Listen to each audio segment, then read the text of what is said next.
You don't have to look far to find evidence that working in construction is dangerous, and nothing drives the point home better than the stories of those who have died building America.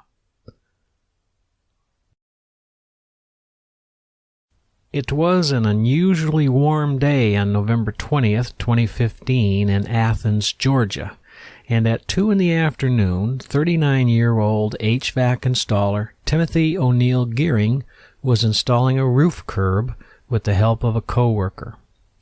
As his saw blade worked its way through the metal roofing material, it jammed and stalled. The saw kicked back as he tried to unjam it, throwing him off balance. In the next instant, he fell through the unguarded skylight opening, dropping 15 feet to the concrete below. Timothy O'Neill Gearing was taken to the hospital, where he died from head trauma. The number of people dying while at work in construction and extraction jobs rose by 2% to 924 cases in 2015. That's the greatest number since 2008.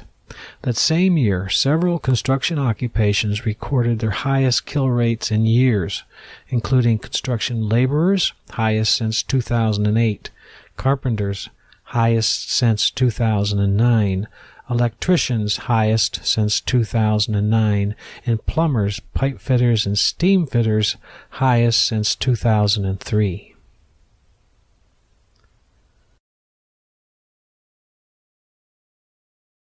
Of course, there are many other less serious accidents that happen in construction, and taken together, it all adds up to a big toll on the industry. But bringing it down to the individual business level helps to really drive home the point that safety investments are worth their weight in life and in gold. Just consider how beneficial safety investments are for the bottom line. In many ways, investments in safety ultimately lead to improved profits.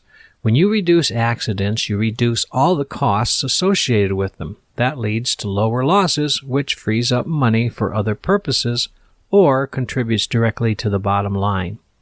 Your return on investment for improving safety outcomes touches nearly every aspect of your business.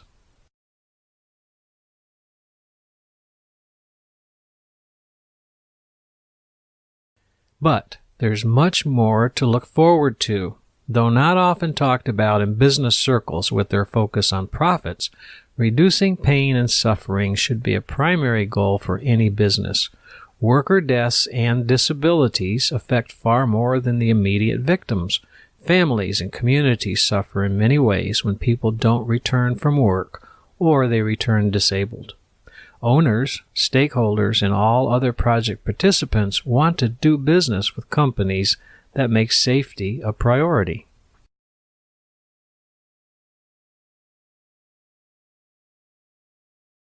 So, how do you invest in safety, and most importantly, how do you do it effectively? Safety experts agree it takes a plan, and that means creating a workplace safety and health program. Now, there are 4 main components, and while setting one up requires commitment and challenges, any small business person routinely deals with processes that have much greater complexity. In fact, construction, with project management as its core activity, is well suited to the task.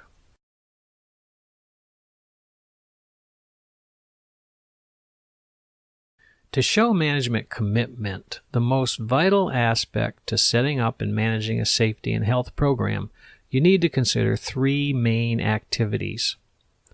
By putting safety on display, you make it clear to all that management takes safety seriously. When you make people accountable and you have safety assignments, so they must be involved, you start creating a company culture of safety. And a plan won't succeed unless you allocate the resources necessary. There is much more to management commitment and to all the steps coming up. Just follow the links at the end of the presentation for detailed help. Next, find out not who, but what your enemies really are. Fresh eyes can help you see things differently. Consider temporary safety supervisors with specialized knowledge of risks that are associated with certain tasks, materials, tools, and methods.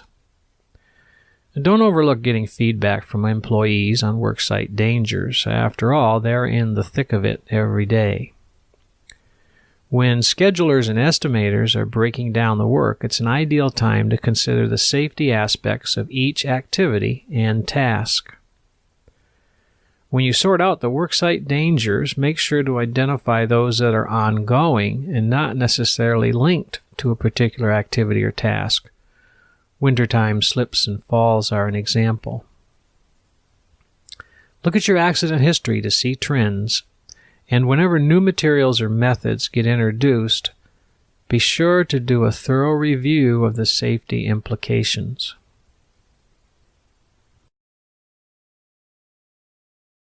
Once you know the risks, it's time to figure out how to reduce them. Every task should have minimum safe work procedures, so assign them and make sure they get included with work packages or instructions. You need to make sure you hold people accountable when they don't follow safety requirements, and you need to make sure you do it consistently. And although emergencies are rare, that's exactly why you need to have emergency plans in place for extreme weather, crime, and major accidents. A big cause of injuries are tools and equipment that aren't maintained, and you need a plan so you effectively track hazards, your responses to them, and the results. All the work up to now won't mean much if you don't aggressively train. The people who administer the program need to thoroughly understand it, and all other employees need to understand what it is, why it exists, and what their roles are. Your emergency plans will work smoothly when people get trained and have regular practice. Training can help people understand how to see risks, and that in turn helps them understand the required safety practices for the tasks they perform. Don't assume people know how to correctly use personal protective equipment or that they know when to use it. Training must be ongoing, so make sure to put together a master training schedule.